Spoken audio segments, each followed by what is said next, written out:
Hello, greetings. This is Gilles Mancillon. I thought I come and wish you a wonderful, wonderful new year of 2020.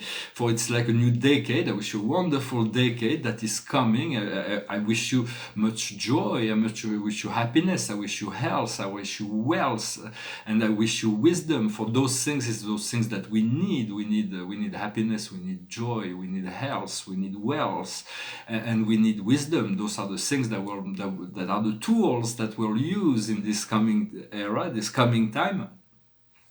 And so it is a very important shifting point, although it hasn't been really manifested. We are today 01/01/2020. Do not forget this code 00101110. Yourself in 1,000 years from now is watching this evolution process. For it knows that within that code, that 00101110 is the codes that will liberate our consciousness from limitation and return to the infinite stream. I wanted to discuss an idea that's a philosophical idea from a philosopher that's 6th century BC called Heraclitus. Believed that life was like a river, a great river. It would flow eternally onwards, and we can never repeat experiences. It means we always coming when we go into this river. It's always a different river we go into. We can never go back, go in the same river twice. And so after that, Aristotle said, no, things are not always in motion. They stop sometimes, but we know now, science has proven that life is always in motion. The electrons never stops to go around the protons. And so Heraclitus was right in the sense that everything is frequency and vibration. And so this great river, this flow, we are within this river, and every thought we have, we go against the flow or towards the flow of our desires, against the flow, against our desires. To use an example, if I said I am fulfilled and giving all that I wish, I'm going with the flow. If I say I'm looking forward to be healed and in abundance in the future, I'm going against the flow.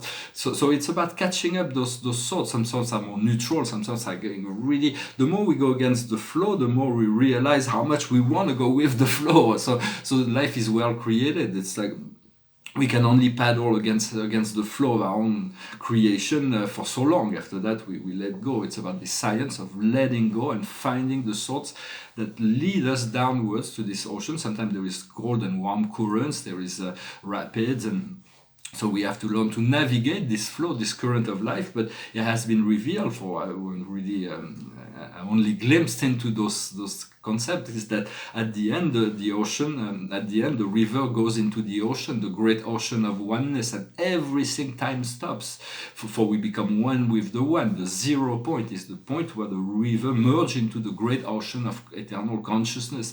So this river, we need to learn to navigate towards all those things that are wanted within our life, all the way to the point of reconnection to the 0 point. And so I hope this resonates with you. But the idea is to catch up those thoughts that are working against ourselves, and not to breathe through it, and because it informs us of where we really want to go. And it's about being able to shift rapidly when we catch ourselves being going against the flow of our creation. For the power of the mind is very powerful. We will come to realize we'll have control eventually of all our electronic matter. And when those electrons, for the electrons is the matter that we see is the electronic mass of what's going on, the proton inside that holds but the protons, the scientific do not know really what's going on, because there are 3 circuits of electron against the proton, and the inner circuit is so dense, it goes so fast that we cannot penetrate it. So what they do about it is they create a particle accelerator where they smash it to liberate the energy and try to read what's inside. But this is not the way to go about it. This extreme violence will not reveal the love of the quarks. And we will never be able to make profound discoveries through love and understanding.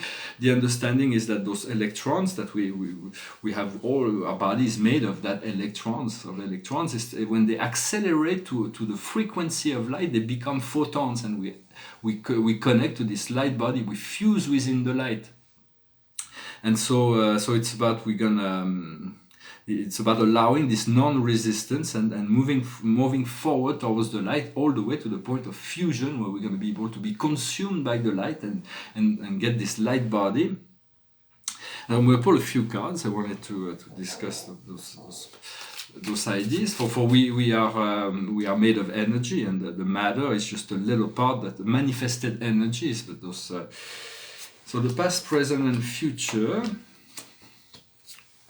The past is apprentissage, it's a learning process. The present is determination, and the future is humility. We want to walk our path with a humble heart so that we can continue to grow and learn. For there is we are all part of the law. There is this great divine law, this natural law. As philosophers in the past, we had to address the essence of what brings to good living, the goodness of life. Philosophy is finding the goodness of life, when art is finding the beautiful. But as philosophers, we have to articulate our words at times in a poetic fashion, so it includes the arts, and address the scientific principle. For a long time, the philosophers were also the scientists, and then those. But everything is one and whole, and the more we understand the inner light within ourselves, the higher the science that is being revealed to us. And so what we're working on is rejoicing. We're rejoicing in the expectation of the wonderful future that is before us, and the outcome is the one. It's the energy, the return to the unity of beingness. The greater our unity consciousness will be, the more expansive our vision of the universe will become. And so understanding that God has three powers that he exercises all the time. That comes from the wisdom of thought, the master of wisdom. It teaches us that God has infinite love, which gives him infinite knowledge of things. God possesses infinite wisdom. He gets infinite knowledge of means. And the combination of infinite love and infinite wisdom confer to God an infinite power that he never ceases to exercise. The point of the law is that there is one very strong aspect, is that we all need, everything and every being need to learn and grow and transform and change through time. So sometimes we are delayed in our progress because life needs to evolve as a whole, and so there is certain so it is something we have to accept and blend in as much as possible. For there is this understanding, this natural law, who we are, where we come from, and where we're going is essential. And what we seek is to find this sphere where we can live in goodness, where all things are appreciated, and we let go of all the struggle. For there will be ups and downs, of course, and society needs to be transformed. But as spiritualists, we need to keep our spiritual center and remain serene in as much as possible. I'm going to sing a song and discuss another couple of ideas. And the paintings behind it is a portrait of a friend of mine. Her name is Tali. She's the muse of comic poetry. And this is a painting of the major planets of the solar system, with Mercury, Venus, Mars, the Earth, Mars. It's a beautiful blue world. Jupiter, Saturn, Uranus, Chiron, Neptune, and Pluto. And there is another planet here that's unknown, that's beyond Pluto. For there is many planets that the solar system is pretty vast. We do not know much that is going on outside of Pluto. I sing this song. It's just a love song. Last time I sang it, I think I was on the Alps in front of the Mont Blanc. And it goes like this. You are so beautiful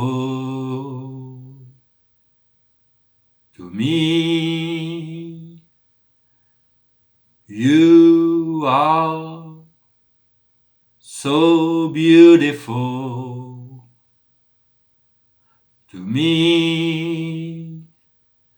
Can't you see? You're everything I hoped for. You're everything I need. You are so beautiful to me. Such joy and happiness you bring. Such joy and happiness you bring. Like a dream, a guiding light that shines in the night, heaven's gift to me. You are so beautiful to me. Song to remind you, you are so beautiful. Do not forget, we are just see this beauty, to let go of all critical thoughts, judgment, and see life through the eyes of a child, through the eyes of beauty and truth. So I hope, I thank you very much for liking, sharing, commenting, subscribing. I wanted to say that this year and this coming decade, there's going to be some new galactic technologies that will be introduced, such as anti-gravity platforms.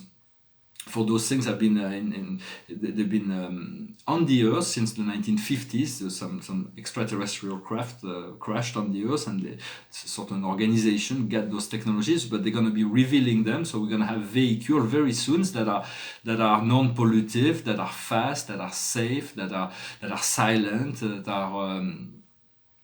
a lot of things will be solved by the sort of scientific discovery or revelation. That we're going to also, so we're going to also be able to have homes in the skies. That's something that came into my consciousness, to be able to create with those platforms the homes in the sky, so they can float over the Earth, and it's just a matter of having a little transport vehicle that brings you back to the land. But this is a bit down the road, but another thing that will come into the picture will be the replicator. We already been given the 3D printers, which is like a materialistic, it's like an introduction to the idea of the replicator that can create anything we need. So the introduction to replicators will solve everybody will have food, everybody will have what they need, all the basic will be covered by those replicators, just a matter of knowing how it works and how to maintain it once we have it. Same thing with creating a space station. It's not a matter of creating down here and trying to put it up there. It's not gonna. We want to create space technology in space so that they are fully adapted and much more comfortable. We'll learn to replicate what we need in order to create. Had this vision.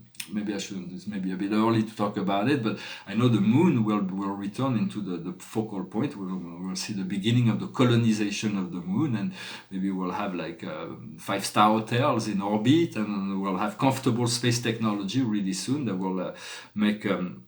But we have to evolve and grow. We have to become more mature in relationship to the power that technology gives us, and not to become submissive to technology. For technology is only here to increase the quality of life of people. Well, I wish you a wonderful, wonderful day, a wonderful, wonderful year, month of January this year, this decade. It's going to be quite a lot of unknown, but we are moving towards this integrated point, and we'll put one more card. It is the sun. I wonder what a wonderful gift. The Archangel Uriel is the silver light of Uriel, the Archangel of power. We want to work with this energy of this silver light. It is the light of the future, and it says a life that is marvelous. Find fulfillment through positive thoughts. Ideas that lead to success. So it's all this, everything we've ever wanted is here for the asking. So I wish you to enjoy it, and I hope you continue to share what you have, so you can always receive more. I thank you very much. I wish you a wonderful day. I hope this video was meaningful for you, and I wish you a wonderful year. Namaste.